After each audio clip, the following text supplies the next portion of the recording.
Hello everyone. 20 years ago we began the path of nationhood, a path that wasn't all that clear, but Papua New Guinea at that time was in the mood. Politicians and thinkers during the times of self-government were all enthusiastic about this colony of Australia becoming a nation on its own.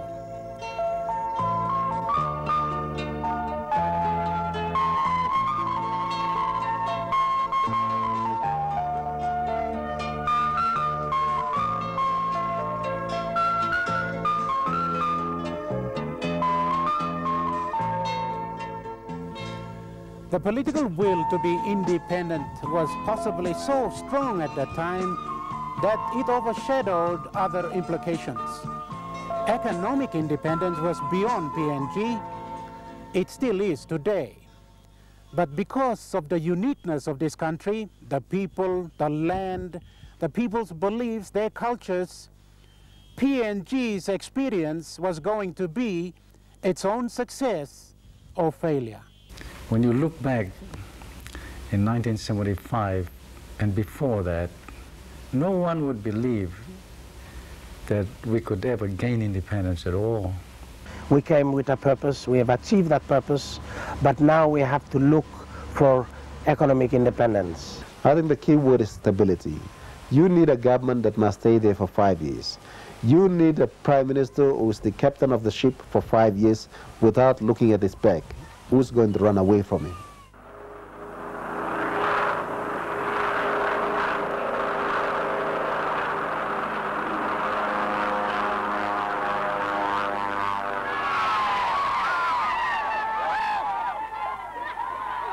So the Papua New Guinea chapter began on the 16th of September 1975.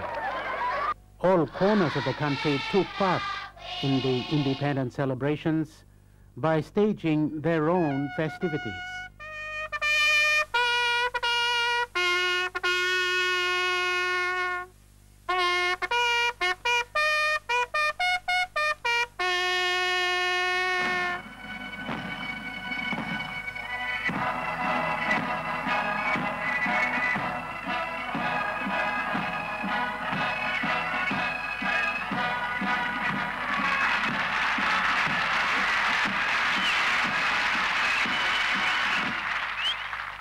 In Port Moresby, the Sir Hubert Murray Stadium became the country's point of all the formalities.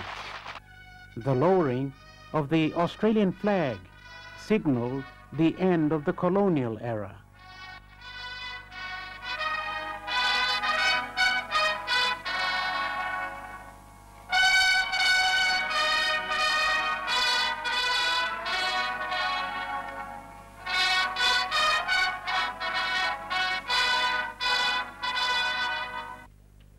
And the rising of the new placed Papua New Guinea amongst the world of independent countries.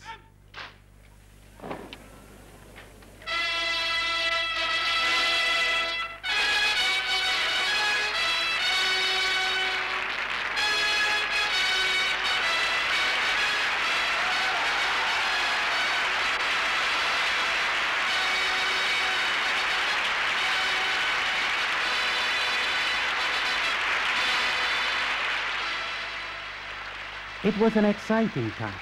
Why not? Independence is not like an election. It comes only once. And to be part of it was a privilege, a moment of great expectations. It was also an emotional time. Looking back, in '61, when I first envisaged the independent state of Papua New Guinea and its flag and its national anthem and its constitution, when people sort of slammed me and said I was rather communistic-minded, I was rather pinkish or reddish, I was extremely left, that I was a man ahead of my time. I did not dream that I would be able to live through those turmoil days to witness this. A lot of people in this country thought, well, we wouldn't be able to do it. They were talking in terms of 2 or 3 decades, while I was talking in terms of few years. Many of the women like me, we were crying because we know that the poor Europeans came to teach us the right way, not their own way, to go on the right side, not to go on the left, that's the way.